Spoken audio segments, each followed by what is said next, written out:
Why are you joining the lawsuit or offering to join the lawsuit but not filing your own? Well, we are going to be party to the case, and so that's what it means to be an intervener. There are petitioners, and there's a number of the civil society groups, and some of our member companies will be petitioners. We're going to be an intervener, which makes us a party to the case, and so we will have strong standing and be very involved in the litigation. You know, it's been interesting to watch how the stances on net neutrality by various tech giants have evolved. You know, some have come out very forcefully in favor of net neutrality, forcefully, opposed the repeal. And then you have someone like Netflix CEO Reed Hastings, who came out pretty strongly on the side of net neutrality, then said, well, it's important, but it's not their primary battle.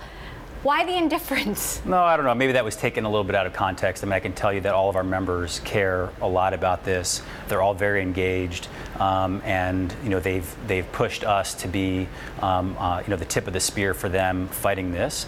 Both in Congress and at the FCC and now in the courts. It matters to all the companies, Netflix included. Is there a sense of defeat now they have bigger issues to worry about? No, this is still fundamental. I mean, this is a fundamental protection for consumers that our companies care about, and really the future of the internet and what it looks like years from now. I don't think this is over by a long shot, but still, obviously, we have to go to the courts, and you mentioned we'll see what Congress does. You work really closely with these companies. What are the folks at Facebook and Google saying? They wanted us to be as involved as possible in the case, which we are, and that's why we announced that we're going to be an intervener. It's still early in the process, and so these rules are actually not in effect yet. Right now, the rules have been put out, so we know what they're doing, but the Office of Management and Budget, OMB, has to review it, and then the FCC publishes it in the Federal Register and sends that to Congress. 60 days after that, they will become actual rules, and we don't know when they'll be published yet. And then when they're published, it'll also set the clock on the CRA. They'll set the clock on litigation as well. What is the process for the lawsuit and potentially undoing what was just repealed?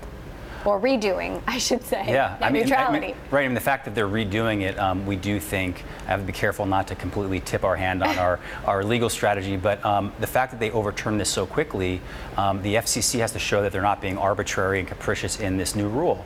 And the market hasn't changed in a negative way since the 2015 rules went into effect.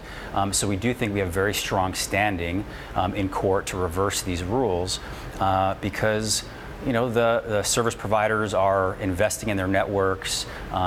There's just like nothing has really changed since 2015 for these rules to be rolled back, and so we think that we'll be able to get them overturned. But obviously, nothing is guaranteed in courts, and we're going to fight it really hard. One thing that it seemed the commission didn't pay enough attention to was those public comments that were proven to be fraudulent, which were largely in favor of the repeal of net neutrality. Do you think more should be made of that?